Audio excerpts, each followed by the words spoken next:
So I truly believe you don't always need to be the absolute best in every single area of your life. The more important thing you need to do is outlast everybody who isn't built for the job, let's just say. So let me provide an example to explain what I mean by this.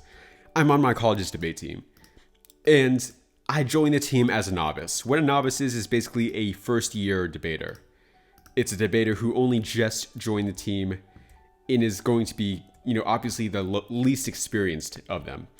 The other thing about novices is that they usually quit very early on into the school year because they don't realize how much work debate actually is. Debate is a lot of work. It takes a lot of time out of your schedule as a college student to go to all these tournaments, to prepare for the tournaments, to just put the effort in.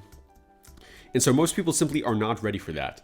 And this was most true for me because I actually came a little bit late onto the team. All the other novices actually showed up like a week before school even started, and they went through this whole like big training session where they learned all the ins and outs of debates. They got really prepared for what was coming up for them. They got to hear from the coaches. But due to some lack of communication, let's just say, and maybe an email that I missed, I did not hear about this until after the school year had already started. And so I joined the team like 2 days into the school year after like everybody else had already shown up for like a week at that point. And it was not looking good, let's just say. I was like one of the 4 people who did this, who came a little bit late. And I was even told by a coach later on that typically people who join the team late do not stay on the team. And this was instantly proven, 100%. The 3 other people who were there that one day, all of them quit within a week.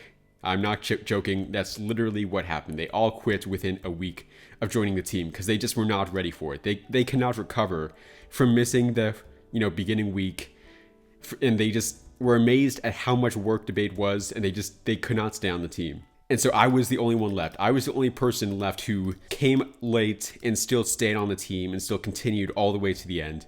And now I finished the very first year of debates in college, and I'm one of the only novices who stayed on out of everybody. Many people who even came for the first week also quit later on. I was one of the few people who remained even after all of that. So truly, nearly everybody quit except for me. And the important thing to notice is not all these people who quit were bad. Some of them were actually like quite good, to be honest. But they just could not justify staying on the team. They had to focus on their academics, or they had to focus on just other things they're working on. I'm not saying I'm the best debater, because to be honest, I'm probably not. Probably several people who quit were actually better than me, but since I stayed on and they didn't, I get the rewards. I get to say that I've made it through the entire year. I'm the one who gets to have gone to all the tournaments.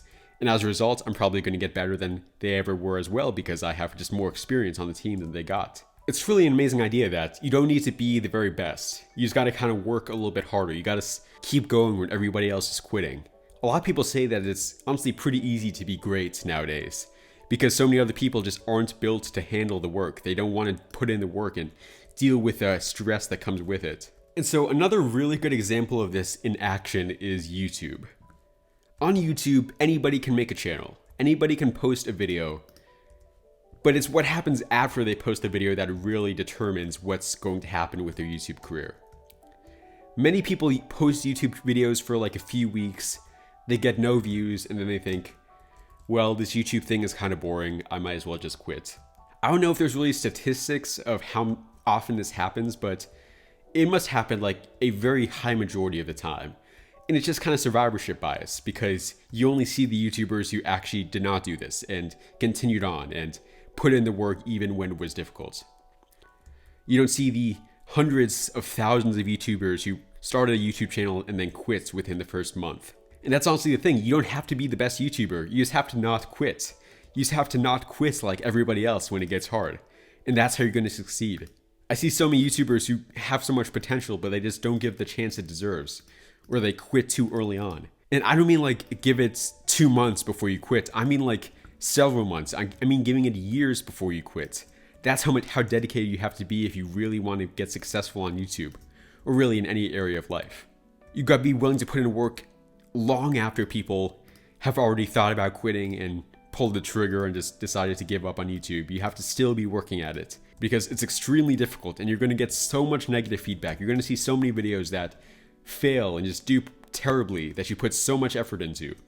And And if you let every single time you see that hurt your confidence and hurt your faith in your channel, you're definitely going to fail. It's just almost a guarantee that you will. I mean, as in anything, after you do make it past that initial hurdle and start seeing success, you're going to be put with people who also made it past that. You're going to be put with like the top 1% who didn't quit after all that time. In debates, the people who don't quit are obviously going to get really good because they're going to have so much time in debate, and they're going to end up putting so much just effort into it, and they're going to learn so much.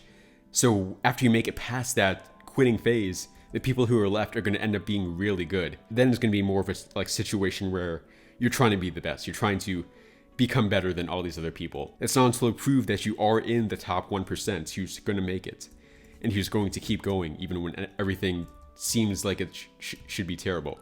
Zombie showdown to finish the video. Let's see.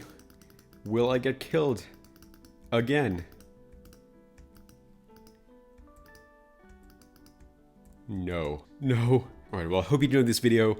Hope this gave you some inspiration. This is Jimmy, signing off.